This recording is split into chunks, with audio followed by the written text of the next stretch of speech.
Hey folks, back on the bench with Johnny Flyer, and as you can see in front of me, I have a American Flyer Stockyard with two different types of cows, literally one of each, one black and one brown. And so I bought this one. It was a used item and needed some upkeep and a few things that I realized after taking a look at this thing, and shows what a neophyte I was when I was taking a look at some of these accessories.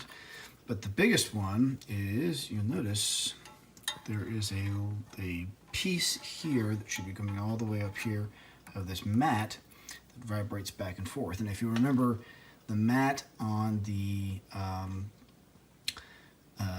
brakeman on the 970 Seaboard car that I just got through doing, they shake, these shake around a little bit and they create vibration. And then on the bottom of our cows, you'll see they have a little pad down there. Well, so obviously these are probably the originals. They're very, very threadbare and both need to be replaced. And you'll also notice that I am short several cows.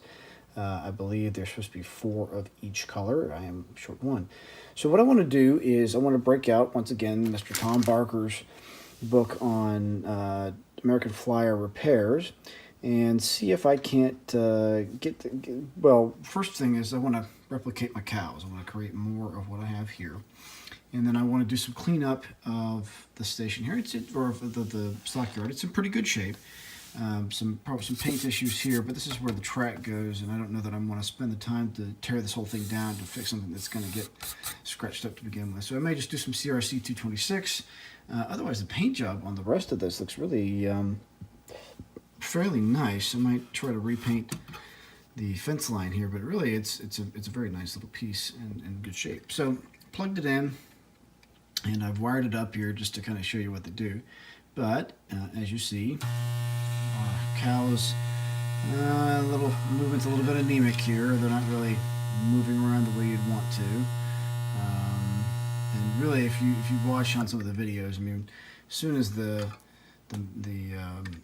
button gets pressed, these things are moving around like crazy to load up. These guys are just sort of slowly moving their way up to get onto the train. Well, I guess the cattle car, which would be sitting right here normally.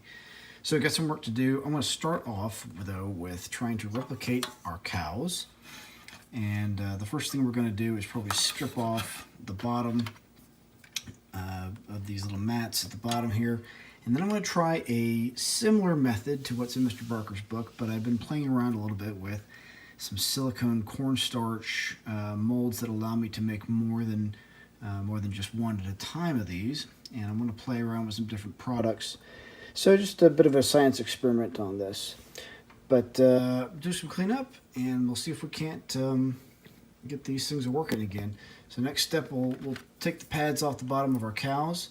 And since that's already been in another video, I won't walk you through that process too much. And then we'll start putting together our compound to mold our cow resin duplicates. All right, so here's the project, and what we're going to do is I was looking for something, some way to recreate these cows that's a bit more cost-effective. And I think what I found was that, yeah, you could probably just buy the cows if you wanted to use certain types of materials. What I have here is not necessarily the cheapest way of doing it, but it is the most interactive way. And if you want to mass produce things like the cows, or even if you've got a need to produce some little characters that are on there, but I think you could probably use this for some other things too as far as casting goes. But again, I use Tom Barker's book as the inspiration for this. He recommends that you use the silicone, and you use your silicone to create a casting. It's a bit of a messy process if you just use pure silicone and you need a release agent. In this case, we were going to use probably some WD-40 or something like that. Do it. I am going to try a different method. What I'm going to do is I went and did some research on YouTube, and I'm going to add some cornstarch, a little Harris Teeter cornstarch, to create the casting here. So the expensive parts of this process are casting materials can be pretty darn expensive if you look up online. And then I went to a local hobby store and got some of this Aluminite stuff on sale, which is about 20 bucks, and tried to put I'm going to try and make that the resin. So that's a 2-part resin casting stuff there that we'll put together. And make these cows into and see how they work as a product. These cows are pretty solid, so they don't need to be that flexible. I think this resin casting material is probably pretty solid. So some words of warnings of this. Evidently, the using the silicone and mixing it in with cornstarch, it can be kind of a smelly process, kind of a vinegary smell, so probably don't want to do it inside. My workshop is isolated part of my house. And then I don't know about the resin materials here, but we'll see how they work out. But pretty excited about this. All in all, I've seen these cows running for anywhere from $9 to $10 on places like eBay or other places, or you can go to train shows and pick them up for about that. Some guys want to charge you something closer to $20, and then they want the little feet as well. I'm going to use the same technique for feet that we did on again on our Seaboard action car. And so we'll get started on this. So first thing is just to make sure the whole thing is clear of dirt and debris. And what I did was I've gone through and I've cleaned these off really thoroughly, given them a good dose of CRC 226, and gotten most of these both had some of that cloudy white material that starts to show up on some of this old plastic. So I took all that off using a mix of Armor All and CRC 226 to seal it, and so those are looking pretty good, and they will be the baseline. So the kit, I believe, had 4 cows of each color, and so that's going to be the goal. I don't know that really they were limited on number of cows. I guess I could cast as many as I want to, and then we'll get to painting the cows. These look like they're pretty much pretty standard looking brown and black cows. So the first step is going to be, I'm going to try to walk through this as much as I can, because I never get a chance to be interactive on these videos because I'm always having to do it with 2 hands. But I'm going to find me a nice plastic Rubbermaid style, or in this case Stereolite bowl, and then I'm going to pour in a bunch of the cornstarch. So I'm going to talk through it first, and then I'm going to do it. So I'm going to pour in a bunch of cornstarch. Some guys recommend more than others, but just enough I'm going to try to pour in to keep it from getting sticky. And then we're going to follow up with a healthy dose of the silicone. Now, the one thing I did get a recommendation on is make sure that it does say silicone number 1, and that it's there's another line on here somewhere that says 100% silicone. Yep, there it is, 100% silicone. So that was one warning I did see, because there's some other types out there that has some adhesive properties to them that don't work as well, and so this is really the stuff that you want. And the next thing I'm going to do is I'm going to build out of kind of a foam board material. I'm going to build a box. You don't need to really see that because it's going to be similar to the technique I'm going to show you in one of my... I did a side project here using insulation foam on buildings, and so I'm going to use the same method of building a box for those as I will for these. But it just needs to be enough to cover up our cows. Now, I've watched enough of these videos where I think I got a good idea of how to cast these things in a way where they're not going to stick in there. Because as you can see, we've got little feet in here that are going to probably need to be cut away, or we're going to have to figure out how to cut through this. And if you look at Mr. Barker's book, he does talk a little bit about how to do that, but I want to do so in a way where I don't have a lot of excess cast off. Play around with it. But the key is to get a good, solid mold first that's reusable. And that's really what I'm aiming for right now. I want to get a good reusable mold. You can see here there's a seam on the cow. So when they originally made these, evidently they made them in 2 parts. So I may try that method too. So I'll play around with this a little bit and see what I can do. But I'm pretty stoked about this. This one's going to be a fun one. So a little arts and crafts done here. We've got a little box in which we're going to put our mold. And what I'm going to do is take the cow, I'm going to put, because I don't know about the viscosity of this cornstarch silicone mixture I'm making. So what I'm going to do is I'm going to take it, kind of squeeze it around there, because there's going to be a little bit of play time before it actually sets up. So I can actually play around with it a little bit. So I'm going to squeeze it around the cow, and then I'm going to put the cow in here so it can set up as a mold. And then when I'm done, I'm going to cut the mold away from it. And this is some of my favorite material. This is just poster board material. It's a buck a sheet from the dollar store. And next thing out, I'm going to pull out my mixing bowl. And we'll move my other stuff out of the way here. So I'm moving the hot glue gun with which I made my casting thing here. And I'm going to pour in some of our cornstarch now. All right, so cornstarch is in there. I put about, I don't know, that much. And I don't have a calibrated eye, sorry. So we're going to squeeze some of our silicone in there. And I don't really have a good judgment of how much is going to go, but I'm just going to mix in a healthy amount here. Hang on while I try to use both. And they do say make sure you got some gloves and a mask on, because it is kind of smelly stuff, and it's not exactly smelling great right now, but here we go. So I'm going to put about, I don't know, that much, because it looks to be about the volume of the little silicone thing I made. So I'm going to get it working here real fast. You get about 8 minutes of work time, I think is what I've been told. So let me cap off my silicone here, and I'll get to mixing. Okay, so we're going to use a stick here to kind of mix up our stuff here. It says, healthy dose of cornstarch. And the cornstarch, what it's supposed to do is kind of assist in the stickiness. I'm actually just going to put my hands in here. It seems to be a little easier. And really, it's just to get a good mixture here. You want to wait until the things I've seen have said, kind of work it until you can kind of mix it into a mash and it stays together.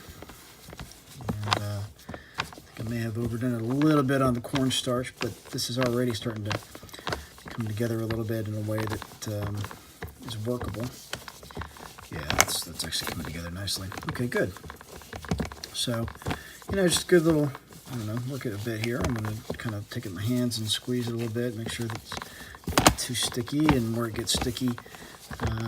Feel-wise, I'd equate this to kind of like dough, I guess, if you're trying to compare it. Just want to get it mixed in good to the point where it's workable. You can pretty much pick it up in your hand and it's not going to stick too much, because obviously our little thing there, our cow, we don't want it to stick to our cow. So this is feeling pretty good. I'm going to venture my, maybe just a little bit more. Okay. Yeah, good. Okay. So yeah, I'm just going to keep on kind of working on it just a bit here. Don't want to spend too much time working on this, because I'm going to start drying up on me if I go too long. But yeah, I'll just kind of mix it here. You get the idea. I'm going to mix and mix until it stops to stick, and then I'll take the next step. Okay, got it to about a silly putty-ish kind of consistency. You can see it. It doesn't even stick to my hand now, which is kind of nice. It's a little tacky, but it's not super sticky. So I think we're to the point now where we need to hurry up and get it around the cow. So I'm going to do that. And I'm going to put her on into the box and let it do its thing. Okay, so enough left over where I could put both cows into molds and see how they work. So I'm going to try two different methods here. This cow you have here, this is the brown cow. The brown cow ended up getting put into a blob of sorts here. And this was the black cow, and I put the black cow kind of how I envisioned it going. And the reason I did this upside down with the flat piece there is if I can get the cow out the way I want to, if I use the resin, I can just pour the resin in and I get a natural flat level right there. And this is fairly level. right there. And so it just gives me an opportunity, if I need to, I can just kind of play around with the flattening out of this. So that's pretty simple, and based off of some research I've done, that makes a lot of sense. So 2 different methods. We got to let these set up for overnight and pick it back up in just a little bit. So for me, that's got a couple hours to wait. For you guys, should be the next jump cut. Hey folks, just a little bit of a interesting tidbit here. So in the process of trying to make the cows for the stockyard, I got to thinking about some of these pieces that I've got. I've got some Christmas Village stuff that needs to get put away for the rest of the season until next year. And so what I did was I've got just a couple of buildings and a bridge and some other things that need to be protected because they are rather fragile. But I don't have they were purchased off of an estate sale, so I don't have anything to them other than I have the stuff, but nothing to protect them with. So what I did was I was thinking about this expanding foam here that people use to I guess shore up some insulation, or in some cases, holes in things. Usually used for gaps and cracks in the household, for household use. But I thought, what would be great is if I could use this for my houses and my items here that need to be protected, and potentially, if this works well, for train items. So I started with a house over here, which is still curing. But I thought I'd show you the process. The first thing I did was I took this to the dollar store and picked up some of this board. It's fairly cheap there. And I just kind of cut myself a frame about the size of the bridge here.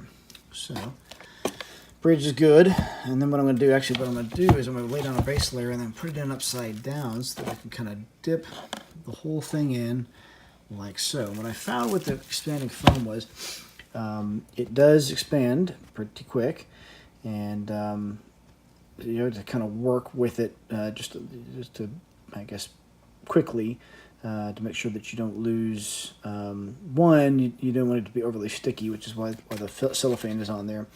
So I had to protect it from the stickiness of the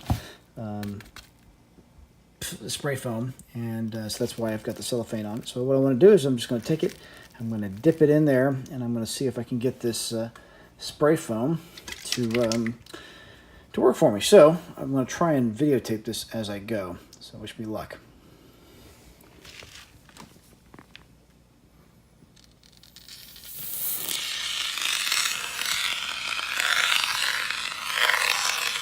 What I'm going to do is just give myself a base layer here to work off of. Okay, and we're still kind of spraying there, all right? I'm going to take that off to the side. And again, I'm going to take this upside down because I want to be able to pull it out with relative ease. I'm just going to drop that in there and hope the foam doesn't collapse too much. And then I'm going to spray around the rest of this.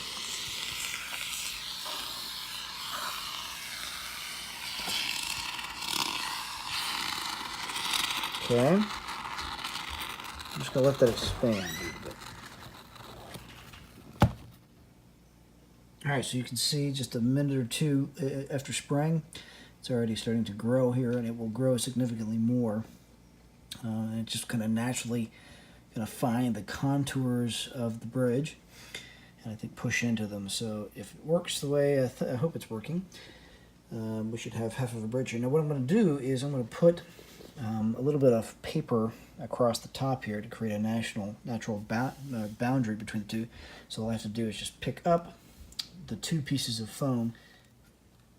I gave it a little bit more than the normal curing time that it asks for, but as you can see, it definitely expanded up over the top, which is what I wanted. So now what I'm going to take is I'm going to take an X-Acto, nice long blade, and just going to cut on the top here, a good flat surface, and then I'm going to loosen up the sides and the bottom and see if everything held together well and if I can get it to slide out or come out for me. So no shots of that because I need 2 hands, but I'll show you the next step. Okay, so with a little bit of cutting and splicing apart, you can see what I have is a fairly well surrounded and protected top. and a bottom for our bridge in this case. So I'm going to kind of gently ease it out of there. The cellophane looks like it did its thing and protected the sides, so it does pull away pretty readily from the sides here. Probably have to do a little bit more cutting just to make it all work, but I think it worked out well. You can see what I did have in the middle was there was some kind of air spaces in here. I just added some more of the foam and let that cure up a bit.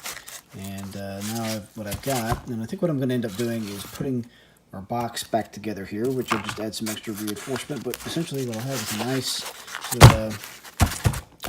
foam protected case for my houses, and I can actually use this for the houses and potentially for trains as well if I need to do so. It's a bit of a process, but I think the results of having a nice kind of foam encased protective shell is actually worth it. The only thing I think I might do differently is potentially wrap this up in something that's a little bit more cut proof, or at least protected from our X-Acto here. So maybe, box within a box or something, but that wouldn't quite give us the effect we're looking for. So I got to play through that just a little bit. But let me see if I can't work it out and show you what the inside of this looks like. And so yeah, just as I kind of suspected, having cellophane on there was really critical because it definitely is still sticking there. Probably have I don't know, it's probably not quite dry in here, so I might wait on this one here and let it just cure as much as I can. I'm not fighting it. But that's going to be really, really nice as a fit here, and you can see it just really, I don't know if you can really tell, but it fits so nicely back in there. And so that'll be a nice little foam structure to protect this bridge. And it's not too big, it's not the prettiest thing ever, but when we get the sides put back on it, this will be just fine. So I'm really happy with the way this thing turned out. I'll see if I can't show you guys the house when we're done, but we're going to get back to work on the couch.